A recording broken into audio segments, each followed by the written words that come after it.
السلام عليكم ورحمة الله وبركاته. بسم الله الرحمن الرحيم. الحمد لله رب العالمين، والصلاة والسلام على رسول الأمين بعثه الله رحمة للعالمين، بلغ الرسالة وأدى الأمانة ونصح الأمة وترك على المحجة البيضاء ليلها كنهارها ولا يزيغ عنها إلا هالك، وعلى آله وصحبه ومن تبعه ونصر ووالاه إلى يوم الدين. أما بعد، فضيلة رئيس الجلسة، إخواني الأفاضل، كل منا المشاركين في هذا المؤتمر يتوقع هذه القرارات من هذا المؤتمر إلى من سوف نعرض ونقدم هذه القرارات، فرد ما أو منظمة ما أو حكومة ما. فلذلك عندي بعض نقاط أعتقد أنها تهم إخواننا المسلمين في تركستان الشرقية. والله أنا لا أطيل عليكم، لذلك في هذه العجالة مباشرة أنا أتحرك إلى النقاط التي أعتقد هي تهم المشاركين في هذا المؤتمر.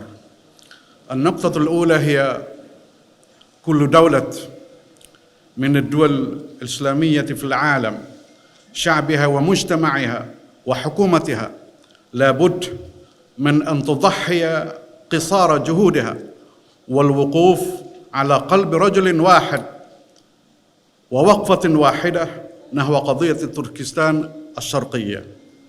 إن إخواننا في تركستان الشرقية مضطهدون، معذبون، مظلومون، معتدون، تنتهك حرماتهم، فالواجب الشرعي علينا إنقاذهم عن هذه المشاكل وتحرير بلادهم المغتصبة وإرجاع الحقوق إلى من يستحقها، شعب تركستان الشرقية. والنقطة الثانية،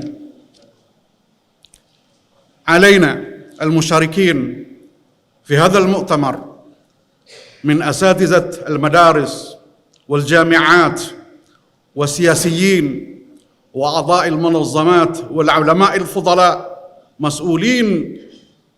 مسؤولين على عواتقهم في بث المعلومات الصحيحة والضوء الصحيح إلى مجتمعات العالم بأسرها، مشارقها ومغاربها، حتى يعوا ويفيقوا من نومهم الطويل بأن إخوانهم في تركستان الشرقية لقوا ما لقوا من التعذيبات والاضطهادات والتشريدات واعتقالات والتضييقات في زنازين الصين الشيوعية الملحدة.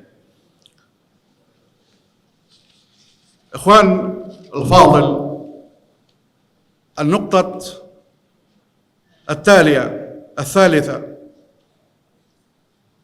كل ذلك ليس إلا لتمسكهم العميق الجاد بعقيدتهم وتعليم دينهم الحنيف، وما نقموا منهم إلا أن يؤمنوا بالله العزيز الحميد.